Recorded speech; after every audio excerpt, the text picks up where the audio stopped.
Assalamualaikum warahmatullahi wabarakatuh. Perkenalkan, nama saya Putri Dian Aprilia dari Departemen Administrasi Publik anggota kelompok 2. Di sini saya akan memaparkan mengenai definisi dan struktur umum karya tulis ilmiah.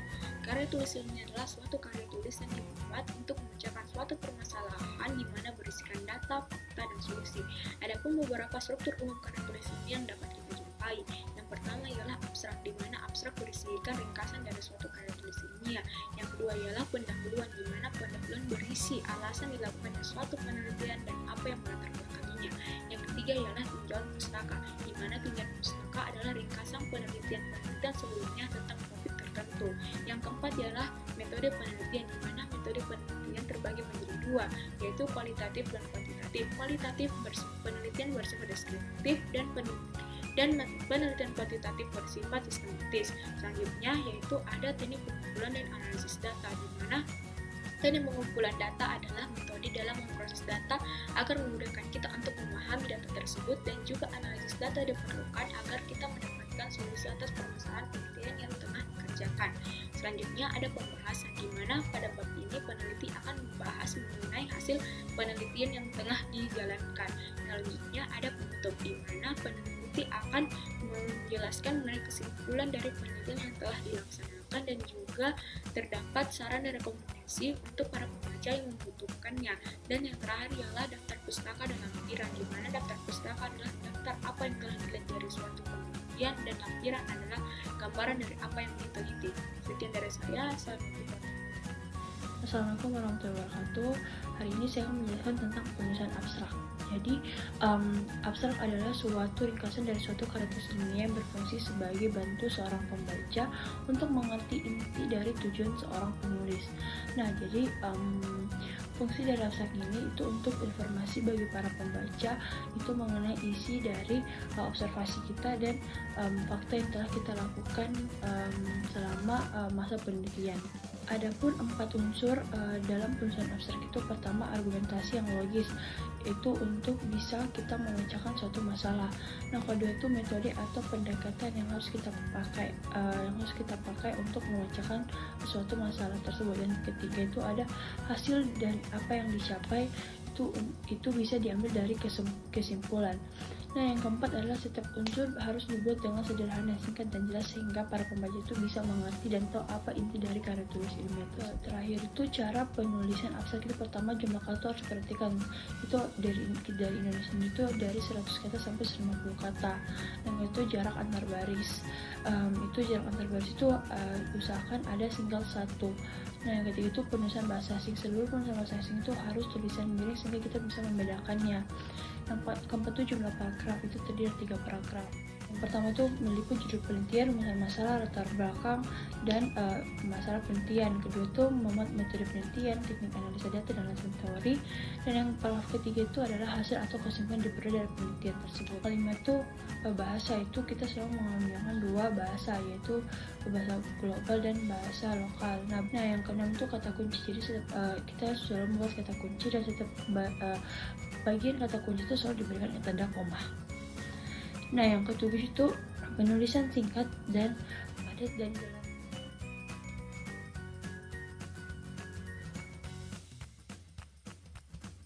Assalamualaikum warahmatullahi wabarakatuh. Perkenalkan, nama saya Prilly Luciani, saya dari Fakultas Ilmu Sosial dan Politik, Prodi Ilmu Administrasi Publik. Jadi kali ini saya akan membahas tentang pendahuluan.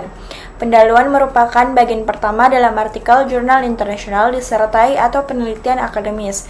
Pendahuluan inilah yang menentukan tahap-tahap selanjutnya dalam penelitian. Pendahuluan menjelaskan suatu isi atau constraint yang dapat menentukan penelitian. Oleh karena itu, ada pesan-pesan yang harus disampaikan, sedangkan ruang yang tersedia sangat terjangkau. Maka pendahuluan bisa menjadi tantangan tersendiri untuk ditulis dan dipahami. Adapun pengertian pendahuluan menurut Kamus Besar Bahasa Indonesia. Yang pertama, suatu yang mula-mula dilakukan atau permulaan, dan yang kedua ada pembukaan atau kata pengantar dari sebuah pidato atau buku atau karangan dan sebagainya. Adapun bagian pendahuluan dalam penulisan ilmiah. Yang pertama adalah latar belakang masalah, yaitu serangkaian informasi yang berkaitan dengan timbulnya masalah yang diteliti. Dan yang kedua ada rumusan masalah. Permasalahan masalah yaitu tentang hal-hal yang akan dicari jawabannya dengan adanya penelitian tersebut. Dan yang terakhir, yang ketiga, ada tujuan diadakannya penelitian, yaitu bagian pendahuluan yang mengungkapkan tujuan yang akan dicapai dengan dilakukannya penelitian tersebut. Selanjutnya, ada cara membuat penelitian. Yang pertama, ungkapkan topik penelitian Anda. Yang kedua, definisikan istilah atau konsep kunci apa saja. Dan yang ketiga, pertimbangkan merujuk kata-kata kunci. Dan yang terakhir, perkenalkan topik melalui anekdot atau kutipan. Sekian dari saya. Wassalamualaikum warahmatullahi wabarakatuh. Dalam bab 2, karya tulis ilmiah terdapat tinjauan pustaka. Tinjauan pustaka dapat diartikan sebagai penegasan atas batas-batas logis penelitian dan menjadi petunjuk bagi peneliti untuk memperhitungkan apa yang relevan dan apa yang tidak relevan untuk kemudian dikaji dalam penelitiannya. Terdapat 5 fungsi dari tinjauan pustaka menurut Kestetter and Heisler, yaitu yang pertama untuk mempelajari sejarah permasalahan penelitian, yang kedua untuk membantu pemilihan cara penelitian, yang ketiga untuk memahami kerangka atau latar belakang teoritis, yang keempat untuk memahami kelebihan atau kekurangan studi, yang kelima untuk memberikan penalaran atau alasan pemilihan permasalahan. Tinjauan pustaka setidaknya memiliki 3 hal utama. Yang pertama, penelitian terdahulu, yang kedua, uraian atau definisi konsep, yang ketiga, alur atau kerangka pemikiran. 4 langkah dalam membuat tinjauan pustaka, yaitu yang pertama, membuat outline, yang kedua, mencari literatur, yang ketiga, menyusun dengan bahasa sendiri, yang keempat, melihat umum bagian judul. Terdapat 6 sumber-sumber pustaka, yaitu yang pertama, abstrak hasil penelitian, yang kedua indeks, yang ketiga review, yang keempat jurnal, yang kelima buku referensi, yang keenam yaitu internet. Baik, perkenalkan, nama saya Arung Raya akan memaparkan materi bab 3, yaitu penelitian kualitatif. Penelitian kualitatif merupakan penelitian yang digunakan untuk meneliti pada kondisi objek alamiah, di mana peneliti merupakan instrumen kunci. Kemudian terdapat perbedaan teknik antara kualitatif dan kuantitatif. Yang pertama yaitu kualitatif bersifat umum, sedangkan kuantitatif terperinci. Yang kedua yaitu kualitatif dianalisis selama proses berlangsung, sedangkan kuantitatif dianalisis pada akhir tahap sebelum laporan. Dan yang ketiga yaitu kualitatif narasumber, sedangkan kuantitatif responden. Dan yang keempat yaitu kualitatif tidak dapat diukur, sedangkan kuantitatif dapat diukur. Kemudian lanjut pada tahapan dalam penelitian kualitatif. Yang pertama yaitu pengumpulan data yang dilakukan dengan berbagai cara yang didapatkan dengan terjun langsung ke lapangan. Yang kedua yaitu reduksi data dan kategorisasi. Yang ketiga yaitu display data yang merupakan tahapan proses, dan yang keempat yaitu penarikan kesimpulan. Kemudian terdapat mapping teori. Yang pertama yaitu membaca peneliti yang terdahulu agar memahami posisi peneliti di antara peneliti lain pada umumnya. Yang kedua yaitu membaca teori yang relevan, dan yang ketiga itu memperhatikan pendapat pakar dalam bidangnya. Kemudian yang terakhir terdapat teknik pengumpulan data yang terdiri dari observasi, wawancara, dokumentasi, dan gabungan. Sekian dari saya ucapkan terima kasih. Penelitian kuantitatif masuk ke dalam ragam penelitian berdasarkan paradigma atau pendekatan yang di dalamnya terbagi menjadi 2, yaitu penelitian kualitatif dan penelitian kuantitatif. Lalu apa yang membedakan antara penelitian kuantitatif dan penelitian kualitatif?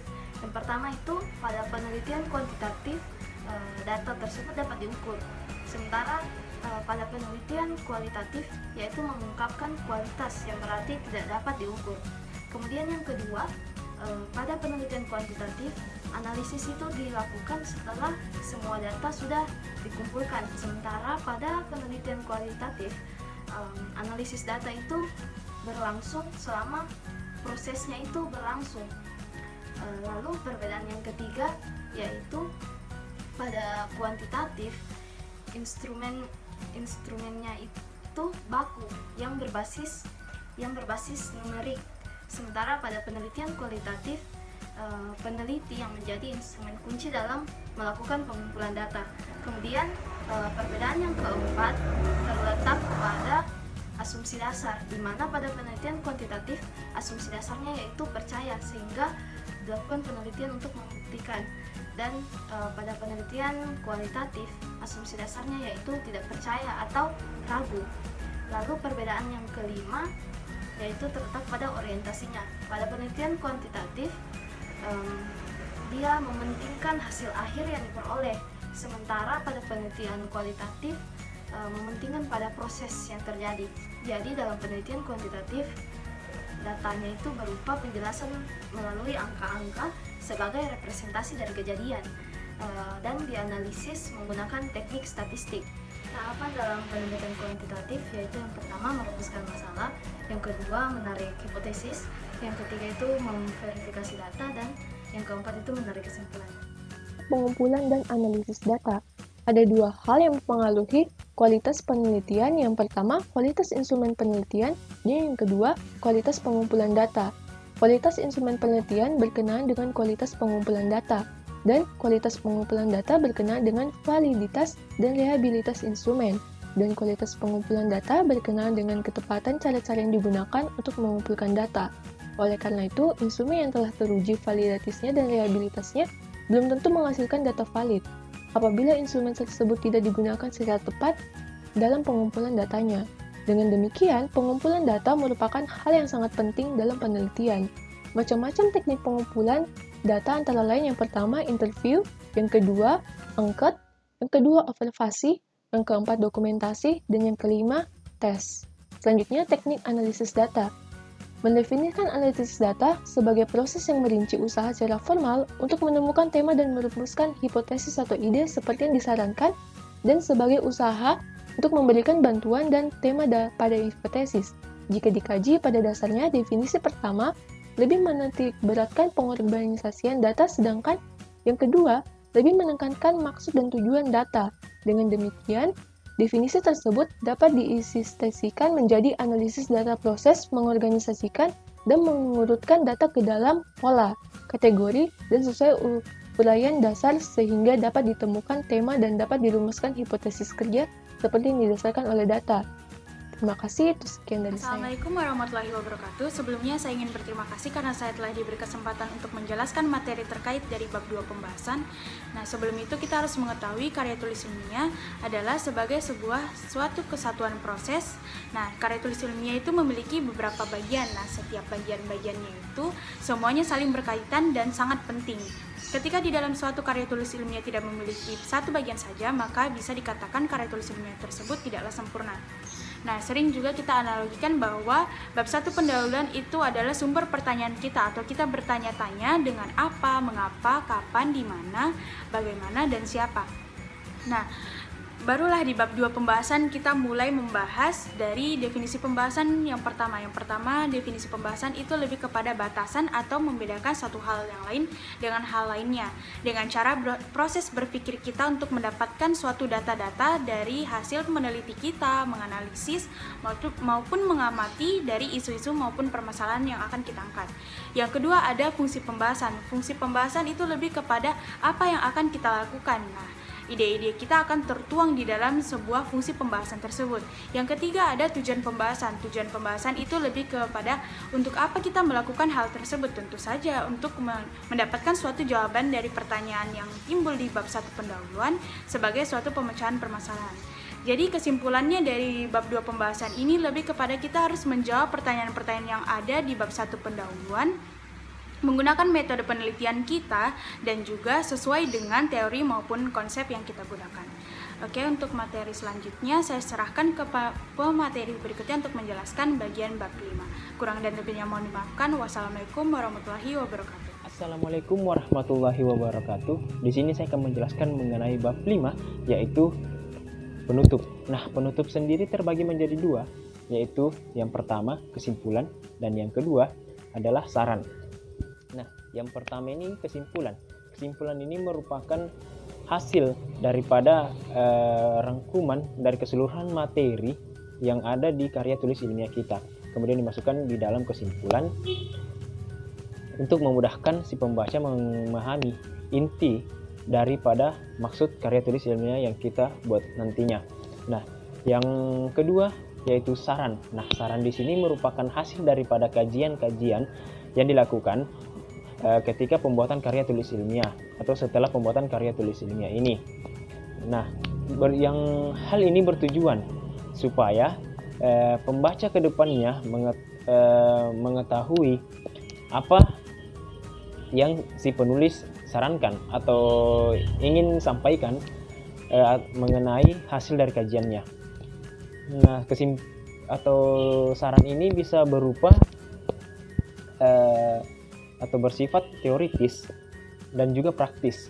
Mengapa demikian? Karena hal ini berdasarkan dari pemikiran kita sendiri dan didasari atas hasil kajian yang sudah kita lakukan. Nah, hal ini yang mengapa ini merupakan hal yang bisa dikatakan praktis dan teoritis. Baik, sekian dari pemaparan materi saya. Wassalamualaikum warahmatullahi wabarakatuh. Teman-teman, di sini saya akan menjelaskan mengenai penulisan daftar pustaka dan penggunaan lampiran. Yang pertama, daftar pustaka. Daftar pustaka merupakan sebuah daftar yang memuat seluruh sumber dari kutipan yang digunakan sebagai referensi dalam penulisan karya tulis ilmiah. Daftar pustaka sifatnya sangat penting. Mengapa demikian? Karena daftar pustaka berkaitan dengan tingkat orisinalitas dari suatu karya tulis yang kita buat.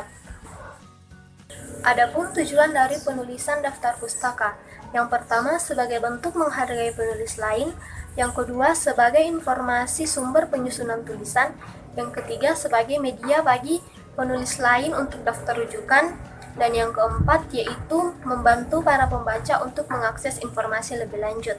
Dalam penulisan daftar pustaka, sistematika yang perlu diperhatikan yaitu yang pertama, daftar pustaka disusun ke bawah secara alfabetis. Yang kedua, pada tiap referensi, baris pertama menggunakan rata kiri kanan, sedangkan untuk baris kedua agak masuk ke dalam dengan jarak 5 spasi. Yang kedua, lampiran. Lampiran dalam karya tulis ilmiah merupakan bagian yang memuat berkas-berkas yang mendukung pembahasan dalam karya tulis ilmiah. Berkas-berkas ini dapat berupa gambar atau foto, indeks atau glosarium, peta, bagan, grafik, dan lain-lainnya.